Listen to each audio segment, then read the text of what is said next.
Good morning students. हमने अपना chapter number 11 start किया था, एयर वाटर एंड वेदर। अभी जो है हमारा नेक्स्ट टॉपिक जो स्टार्ट हुआ वो है sea breeze and land breeze. Sea breeze और लैंड ब्रीज जो है वो कौन से एरियाज में होते हैं? कोस्टल एरियाज में होती है जहाँ पर सी शोर होता है। तो सी शोर वाले एरियाज में दिन के टाइम पर क्या चलती है? सी ब्रीज, और रात के टाइम पर क्या चलती है? Land breeze. ये आपकी पिक्चर है, आप इससे देख सकते हैं। देखिए ये है लैंड और ये है सी। जब सन की रेज दिन में लैंड पर पड़ती हैं तो लैंड क्या हो जाता है? हीट अप हो जाता है, गर्म हो जाता है। तो लैंड के ऊपर जो एयर प्रेजेंट है वो भी हीट अप हो जाती है, और हॉट एयर मैंने आपको बताया था कि वो लाइट हो जाती है, तो वो इट राइजेज अप, वो ऊपर की तरफ जाने लगती है। जो सी शोर है वहाँ की जो एयर है वो भी क्या है? कूल एयर है, तो वो जो है हेवी है, तो वो जो है वो रश होकर कहाँ जाती है? इस हॉट एयर की जगह पर जहाँ पर ये एम्प्टी स्पेस है। ठीक है, तो ये जो कूल एयर है वो सी शोर से कहाँ आ रही है? लैंड सरफेस की तरफ। क्योंकि ये सी से लैंड की तरफ आ रही है इसलिए उसको हम क्या बोलते हैं? Sea breeze. ब्रीज का मतलब होता है ठंडी हवा। अब नाइट में क्या होता है? जो वाटर है वो जो है ठंडा होने में टाइम लगाता है, तो वाटर अभी हीटेड अप है और लैंड जो है वो जल्दी से क्या हो जाता है? कूल डाउन हो जाता है। अब रात के टाइम पर कोई सन तो है नहीं, सिर्फ क्या है कि ठंडा मून लाइट होती है, और मून लाइट में क्या होती है? कूल हो जाते हैं सरफेस। तो वाटर जो है वो कूल डाउन होने में टाइम लगाता है, लेकिन लैंड जो है वो जल्दी कूल डाउन हो जाता है, ठंडा हो जाता है। अब जो एयर सी सरफेस के ऊपर है वो कैसी है? वार्म है in comparison to the air over the land. जो लैंड के ऊपर एयर है उसके कंपैरिजन में जो सी वाली एयर है वो क्या है? ज्यादा वार्म है, तो वो एयर राइज अप हो जाएगी, ऊपर जाएगी। और जो लैंड वाली एयर है, जो ठंडी हवा है, वो उसका प्लेस लेने के लिए कहाँ पर चलेगी? लैंड से सी की तरफ। तो ये जो ब्रीज है इसको हम क्या बोलते हैं? Land breeze. तो सी ब्रीज और लैंड ब्रीज ये दोनों आपके लिए क्या है? बहुत इंपॉर्टेंट है। आप एक दो बारी ध्यान से पढ़ेंगे तो समझ आ जाएगा। कंसेप्ट सिर्फ यही है कि जो हीट रेज होती हैं उससे एयर वार्म हो जाती है, और वार्म एयर जो होती है वो लाइटर होती है, और लाइटर एयर हमेशा अपवर्ड मूव करती है, और जो कूल एयर है वो डाउनवर्ड मूव करती है।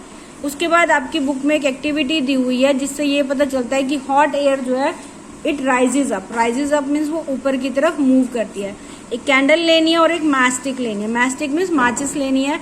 आपको क्या करना है? कैंडल को एक सरफेस पर फिक्स कर लेना ताकि वो मूव ना करे। उसके बाद आपने उसको लाइट करना है, मीन्स जलाना है। आपको अपने हैंड्स को इस कैंडल के पास लेकर जाना है, ठीक है, और इतना पास लेके जाना है कि आपके हाथ जो है वो जले नहीं। तो आप ये फील करेंगे कि कैंडल की कुछ हीट है वो गर्म है। उसके बाद आपने अपने हैंड को कैंडल के ऊपर ले जाना है। पहले साइड्स पे रखना है और सेकंड टाइम आपको कुछ ऊपर लेकर जाना है। आपको क्या फील होगा कि अब ये कैंडल की जो हॉट है, जो हीट है, जो गर्मी है वो बहुत बढ़ गई है। It becomes hotter. Hotter means पहले से ज्यादा गर्म है। ये प्रूव करता है कि जो हॉट एयर है वो राइज अप हुई, ऊपर की तरफ बढ़ी, जिसकी वजह से आपको हीट रेज जो है वो ज्यादा फील हो रही है। साइड में जो है वो हीट रेज कम फील होती है, क्योंकि हॉट एयर कहाँ जाएगी? ऊपर की तरफ, साइड्स में मूव नहीं करेगी। उसके बाद हमारा नेक्स्ट टॉपिक है वाटर। अर्थ सरफेस का 71% जो है वो किससे कवर्ड है? वाटर से।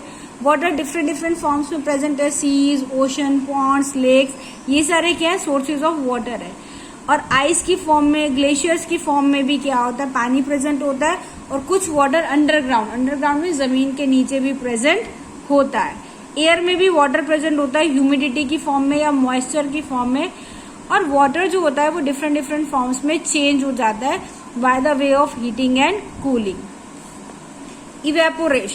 इवेपोरेशन क्या होता है? वाटर का चेंज होना इनटू इट्स वेपर्स। ठीक है, the process of change of water into its vapour is known as the evaporation. जब सन की हीट पड़ती है वाटर बॉडीज पर तो वाटर अपने वेपर्स में कन्वर्ट हो जाता है, और इस प्रोसेस को हम क्या बोल देते हैं? इवेपोरेशन।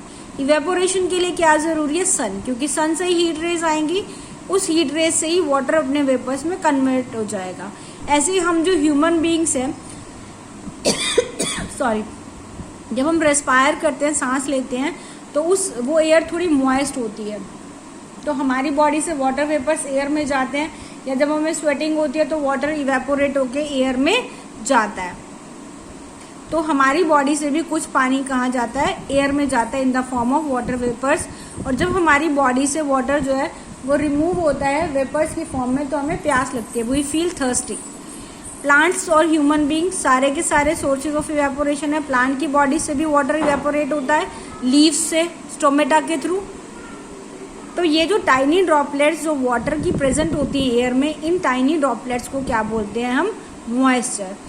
कुछ फैक्टर्स होते हैं जो रेट ऑफ इवेपोरेशन को क्या करते हैं? अफेक्ट करते हैं, मतलब उनका प्रभाव पड़ता है इवेपोरेशन पर। क्या क्या है? टेम्परेचर, कि जितना ज़्यादा टेम्परेचर होगा रेट ऑफ इवेपोरेशन उतना ही ज़्यादा होता है। गर्मियों में आपने देखा होगा कि कपड़े जो है वो जल्दी सूख जाते हैं। क्यों जल्दी सूखते हैं? क्योंकि वाटर जल्दी से वेपर्स में कन्वर्ट होते हैं, एयर में चले जाते हैं, और उसकी वजह से कपड़े जो है वो जल्दी सूख जाते हैं।